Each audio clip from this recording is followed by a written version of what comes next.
देखिए, जैसे ही भारत का बजट लॉन्च हुआ, एक चीज बहुत ट्रेंडिंग में आई कि अगर आप सालाना 12 लाख रुपए कमाते हैं तो आपको इनकम टैक्स देने की जरूरत नहीं है। I am now happy to announce that there will be no income tax payable up to income of 12 lakh rupees.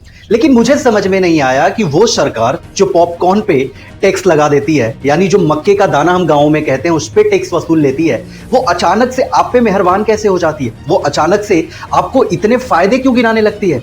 तो इसका जवाब एक ही आता है कि अभी 2 राज्यों में चुनाव होने वाला है। पहला तो दिल्ली का ही हो रहा है और दूसरा बिहार में भी चुनाव आने वाला है।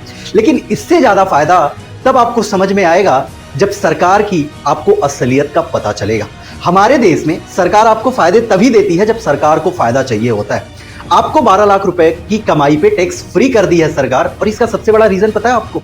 हमारे देश का शेयर बाजार इतना तेज नीचे गिर रहा है कि इसको रोकना तक मुश्किल हो गया है। मतलब विदेशी जो इन्वेस्टर हैं वो भारत के मार्केट से पैसा निकाल के जा रहे हैं, वो भारत में इन्वेस्ट ही नहीं करना चाहते हैं। और सरकार ये चाहती है कि भैया आम आदमी से जब हम टैक्स के रूप में चीजें वसूल लेंगे तो वो कोई चीजें खरीदेगा कहां से मार्केट में, और जब मार्केट में कोई चीजें नहीं खरीदी जाएंगी तो मार्केट में बहुत तेजी से महंगाई बढ़ेगा, और महंगाई बढ़ेगा तो प्रोडक्शन कम होगा और कंपनी वालों की हालत खराब हो जाएगी। तो सरकार ने एक प्लान बनाया कि चलिए टैक्स को फ्री कर देते हैं और आम लोगों के पास जो पैसे बचेंगे उससे वो जाएंगे और बाहर से कुछ चीजें खरीदेंगे।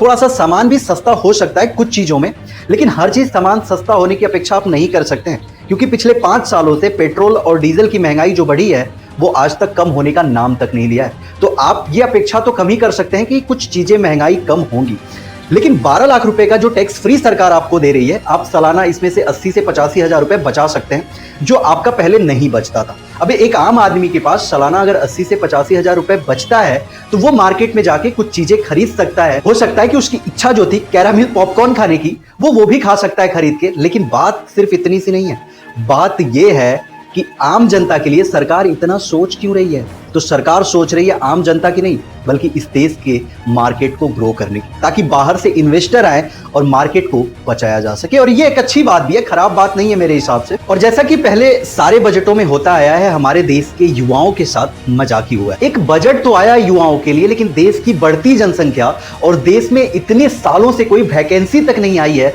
उसके लिए ये बजट काफी छोटा हो सकता है। हमारे देश में बजट सबसे ज्यादा अगर आता है तो कारपोरेट वालों के लिए आता है, सबसे ज्यादा आता है तो इंफ्रास्ट्रक्चर के लिए आता है। अब आप कहेंगे कि इंफ्रास्ट्रक्चर से तो आम आदमी का भला होता है, लेकिन नहीं। अगर आपको एक एग्जांपल दें तो आपको याद होगा भागलपुर वाला वो पुल जो लगभग 900 करोड़ की लागत से बना था और वो पुल गिर गया। मतलब वो भी भारत के इंफ्रास्ट्रक्चर में ही आता है। तो कहने का मेरे मतलब ये है कि जो सरकार पैसा देती है उसे सरकार के ही लोग खा जाते हैं, उससे फायदा आम आदमी को नहीं होता है। आम आदमी सिर्फ अपेक्षा इस बात से करता है कि उसे नॉर्मल सी एक नौकरी मिल जाए, उसे 20 से 25 हजार रुपए की सैलरी मिल जाए और वो अपना घर आराम से चला। शिक्षा को लेके बजट में कोई सुधार नहीं आया, शिक्षा को लेके कोई फ्री चीजें की बात नहीं की गई है, जबकि हमारे देश में तमाम एक्सपर्ट ये कहते आए हैं कि शिक्षा से तो एटलीस्ट जीएसटी हटा ही देना चाहिए। पर हमारे देश में किताब और कॉपी खरीदने पर भी आपसे जीएसटी वसूल लिया जाता है। बहुत सारे ऐसे देश हैं जो शिक्षा को बिल्कुल फ्री कर रखे हैं, लेकिन भारत में शिक्षा फ्री मिल जाए ये नामुमकिन है। पहले मिलता था, पहले आप शिक्षा के लिए आपको पैसे देने की जरूरत नहीं पड़ती थी, आपको शिक्षा फ्री मिल जाया करता था। लेकिन ये भारत आजाद होने के बाद हमारे लिए एक सपने से कम नहीं है। दूसरी सबसे बड़ी चीज जो लोगों के मन में सवाल है कि क्या ये बजट आने से महंगाई कम होगी या फिर 2024, 2023 या 2022 जैसी महंगाई फिर से भारत में रहेगी? तो सवालों का जवाब अगर आपको देखना है तो आप देख सकते हैं मेरे पीछे जो पिक्चर चल रही है, ये पिक्चर है महाकुंभ की। यहाँ पे लोगों की भगदड़, लोगों की भीड़, और इन सब के पीछे अगर आप नोटिस करेंगे तो इनके हाथों में झोला, इनके हाथों में कपड़े की वो प्लास्टिक की थैली दिखेगी, जो ना कि आपको बैग में दिखेगा और ना ही आपको किसी अटैची में दिखेगा। अगर बजट आने से इनको फायदे होते तो इनके हाथों में प्लास्टिक की थैली नहीं बल्कि एक 300 या 400 रुपए के मिलने वाले बैग तो हो ही जाते।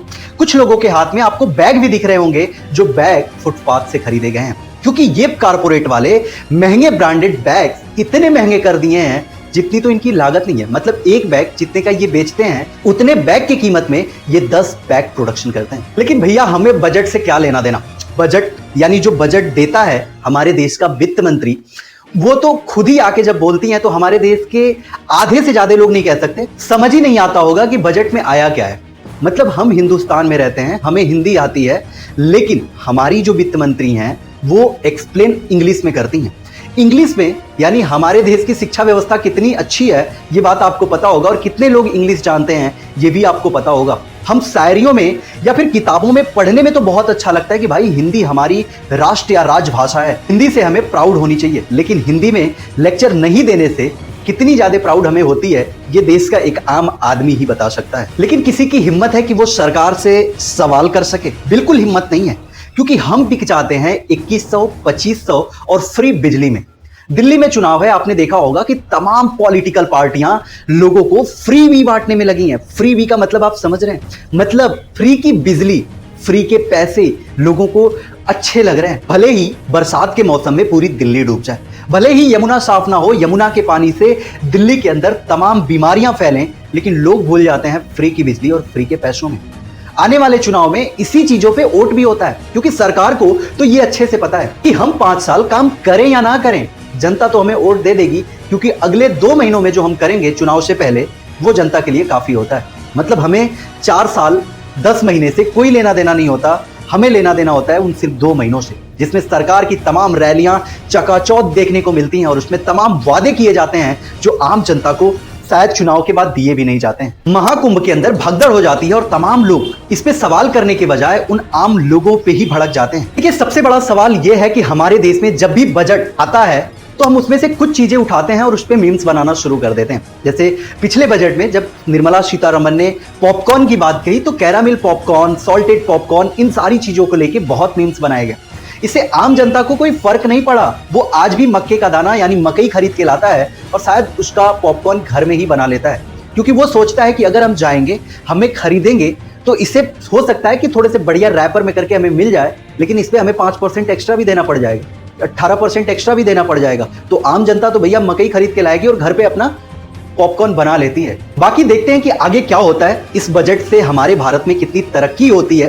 कहने वाले बहुत मीडिया में और बहुत सारी वीडियोस में आपको इसके फायदे भी गिना दिए जाएंगे। अगर आप इसके अपोजिट में जाएंगे तो बहुत सारे लोग इस पे तमाम वीडियो भी बनाए हैं कि इसे फायदे नहीं होने वाले हैं, ये वही होगा जो हर साल होता आया है। लेकिन मेरे इस वीडियो बनाने का सिर्फ इतना मकसद था कि आपको अवगत कराया जाए कि इस बजट से आपको कोई फायदा नहीं होने वाला है। आपकी जिंदगी जैसे कल थी, आज भी आपकी जिंदगी वैसी ही रहेगी, और आने वाले समय में अगर आप डिसाइड नहीं करेंगे कि आपको देश बदलना है कि नहीं, तो आपकी जिंदगी वैसी ही